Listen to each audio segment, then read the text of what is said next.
Yes. And during this training, this is the course content we're going to discuss. And this is actually normal SaaS platform administration. And if you think you want to understand about SaaS Grid as well, that also we can include. But on a overall, these are the topics we should be knowing to do the day-to-day activities of day-to-day activities as platform administrator. Yeah. So we need to understand about the intelligence architecture, how it is going to be the architecture, what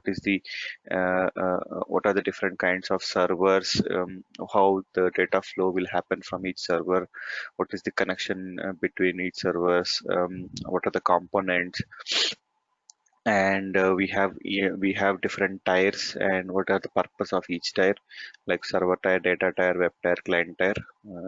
What happens in each tier, so that the connection establishes and end user is able to access the platform. Then once the servers are set up, we need to set up the clients as well. Meaning we have to give the connection profiles to end users. We have to set up the roles. We have to ensure the folders are available to end users so that when they connect, they'll be able to work on it. Once all these are set up, we have to add users to servers, and then groups to ensure they have right access to the platform that we are going to discuss. Once the users are set up on the server, they need to have access to the data. They need to access libraries, tables, etc. on the server or on the platform to ensure they work on what they are supposed to. Then coming back to the server side of activities, we need to ensure our metadata, the server SaaS metadata is secure enough so that the outside of the platform or outside the company, no one should access the environment, and whoever doesn't have access to data, like if you have access to some data, only that data you should access, not other content, not other data, not other tables, etc. So that permissions, that security we will define. We will ensure all the content, all the folders are secure enough. Then updating the SaaS environment. So every 3 months, uh, there will be some hot fixes. We have to plan that. Hot fixes in the sense, if something is not working, and if we go back to SaaS, a SaaS company, they'll say, okay, to resolve this issue, I think there is a hot fix. There is a bug that you need to fix, that you need to apply it on the environment. And if we apply that bug or a hot fix, the issues that you're encountering maybe related to performance, maybe related to memory, or memory leaks, or maybe related to something that is not functioning, that will be resolved. So every now and then they'll release those hot fixes, but as a good practice, SaaS platform administrators should schedule them and then do it every 3 months or so that our platform is up to date and it is working as expected. Then SaaS licenses are only provided for 1 year. So every year we have to go back to SaaS and then ask for new license file.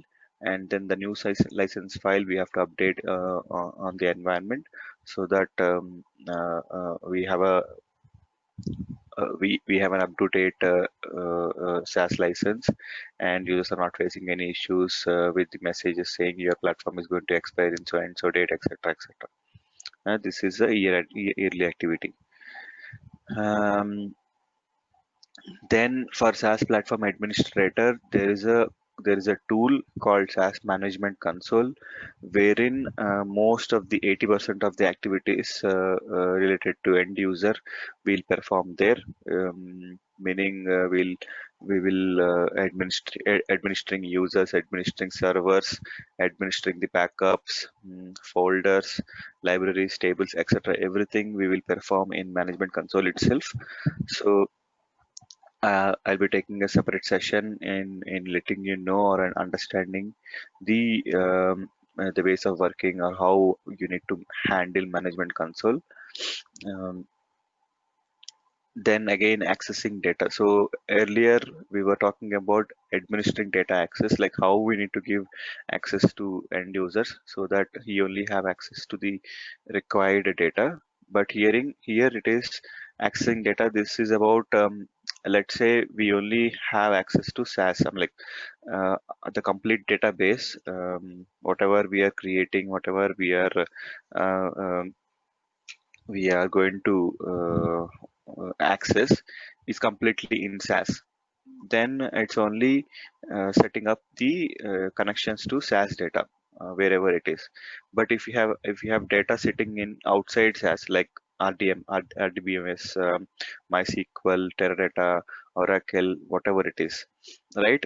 So we need to create the connection profiles or connection settings in the management console or on the server so that we are also going outside of the environment, outside of the platform, and connecting to these third-party databases and pulling the data back to SAS, doing the analytics, and then storing or saving back to the database servers. So how are we going to do that? Also going to talk about that. Um, and we are not going to talk how I'm going to write the code to pull the data and then how I have to write the code to push it back to database.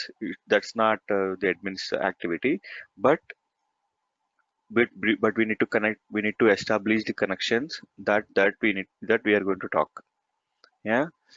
Then libraries, engine, library, pre-assigning the libraries, etc. We'll talk. Sorry, I think you have a question. I already worked on SAS SMC for I used to do the restart of the servers, like stopping the servers, stopping the JBoss and all those. And Yeah. also I worked on assigning the groups users. Uh, and I did SAS license updates also, like going to every server and updating the licenses for SPD servers. All those things. Good, good, good. So, yeah, so let me complete the other two also. So troubleshooting, I will explain, and then backup we will explain. So this is basically the course content, and I'll add the grid administration also here. But I will change it according to the trainees requirement. Okay. So now can you tell me about yourself and then what you need to know, what you have already know, so that we can modify the course content. Yeah, Yeah. so I worked on basic administration tasks like using the SAS SMC, like patching. I didn't apply any patches, but the thing is that we used to get proxy errors while we are running the SAS reporting tools, like using the stored procedures. So for when we get proxy errors, so we used to have some document so that in that document they would list all the data servers and web application servers and all those. So I need to start and stop the services like stopping the deployment test servers, object spanners, and also metadata servers for DB01 and DB02. So those type of things I have done, and also assigning the users and also groups assigning to certain roles and all those. So we used to have some kind of documentation on how to do kind of steps.